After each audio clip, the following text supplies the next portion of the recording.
suatu zat bisa dikatakan uap karena fasa cair itu lebih lemah. Selanjutnya untuk nomor 2, pengaruh keberadaan.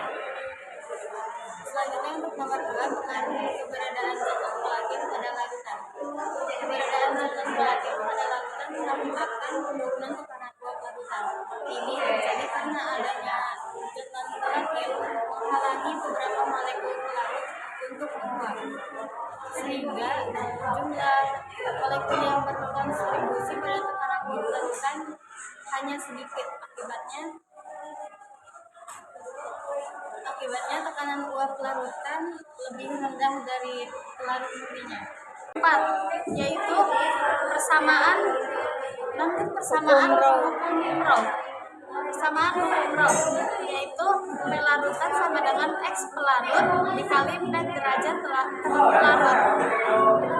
atau bisa juga pelarut sama dengan N pelarut dibagi N pelarut tambah M terlarut dikali faktor Van Hoff dikali P derajat pelarut. Ada juga persamaan penurunan tekanan uap yaitu delta P sama dengan P pelarut dikurangi P terlarut. Jadi delta P sama dengan X terlarut dikali P derajat, atau bisa juga delta P sama dengan M dikali faktor Van Hoff dibagi N pelarut ditambah M terlarut dikali faktor Van Hoff dikali P derajat terlarut. Baik, di sini saya akan menjelaskan soal yang nomor 5, di mana dalam soal nomor 5 kami diharuskan membuat salah satu contoh bagaimana cara menghitung penurunan tekanan uap larutan. Nah, di sini saya telah mempunyai satu contoh bagaimana cara menghitung tekanan uap larutan. Nah, contohnya diketahui bahwa tekanan uap air murni yaitu sebesar 100 mmHg. Jika fraksi mol yaitu sebanyak 10%, maka berapakah besar penurunan tekanan uap larutan? Nah, jika kita bertemu dengan soal yang seperti ini, maka untuk menyelesaikannya, yang pertama kita terlebih dahulu menuliskan nilai apa saja yang diketahui.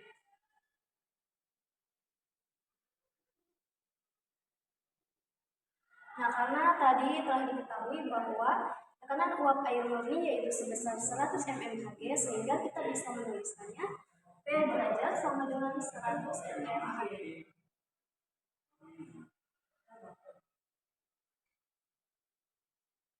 Lalu nilai yang diketahui kedua yaitu ada fraksi mol, yaitu sebesar 10%, sehingga kita bisa menuliskannya yaitu XT sama dengan 10%.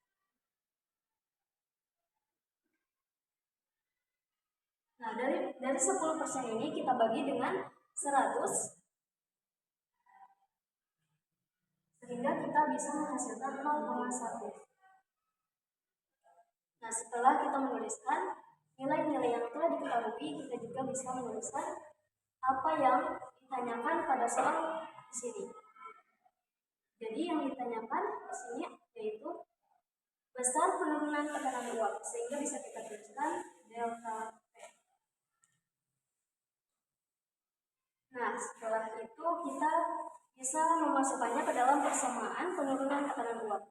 Nah, persamaan penurunan tekanan uap bisa kita tuliskan yaitu delta P sama dengan XT dikali dengan P derajat, di mana XT ini merupakan fraksi mol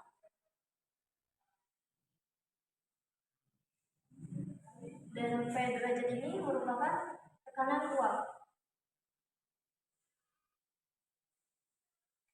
Setelah itu kita masukkan nilai-nilainya.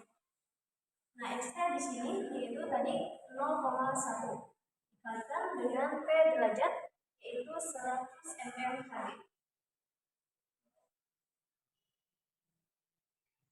sama dengan 10 mmHg. Kenapa di sini mmHg? Karena mmHg merupakan satuan dari tekanan. mmHg sendiri memiliki arti yaitu milimeter tangsa. Jadi kesimpulannya adalah Besar penurunan tekanan dari soal ini yaitu sebanyak 10 mmHg. Nomor 6, sebanyak 324 gram sukrosa C12H22O11 dilarutkan ke dalam 250 gram air.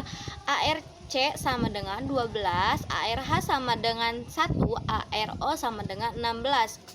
Nah, hitung tekanan uap larutan P jika tekanan uap jenuh air yaitu 31,82 mmHg.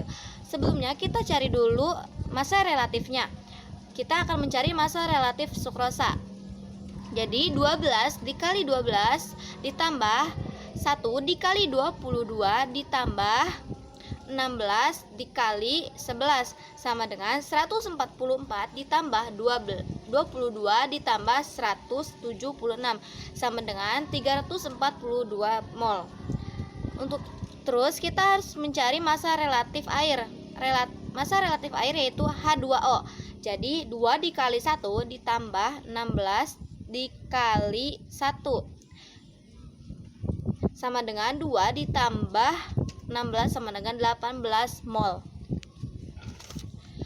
Untuk mencari tekanan uap jenuh air, kita menggunakan rumus P larutan sama dengan X pelarut dikali P derajat pelarut.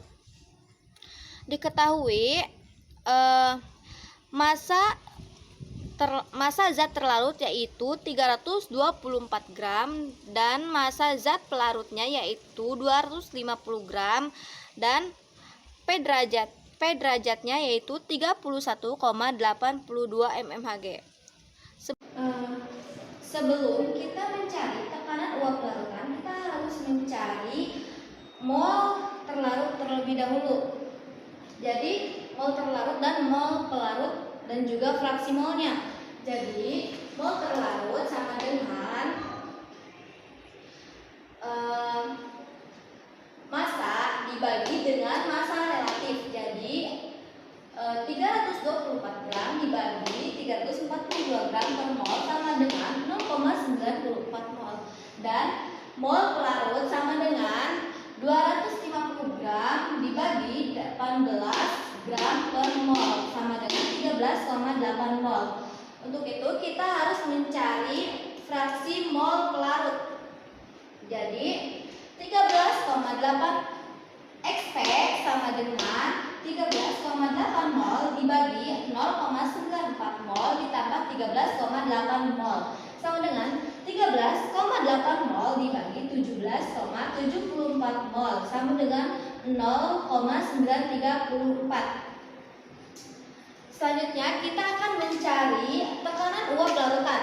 Jadi P larutan sama dengan X pelarut dikali P derajat pelarut. Jadi P larutannya yaitu 0,936 dikali sama dengan P derajat pelarutnya yaitu 31,82 mmHg. Hasilnya 29,80.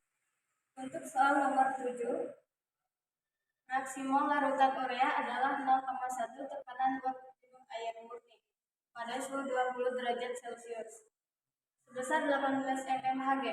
Tentukan penurunan tekanan uap larutan. Diketahui 0,1 pelarut, X pelarut atau fraksi mol dan 18 mmHg. Untuk menghitungnya, kita dapat menggunakan persamaan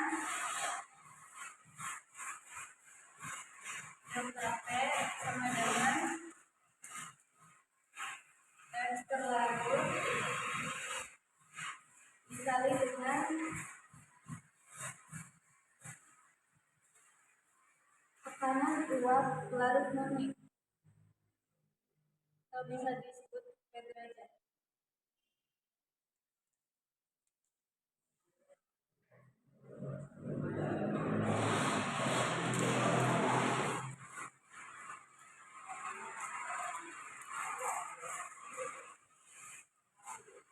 Ketahui X terlarut sama dengan 0,1 dan P terlarut 18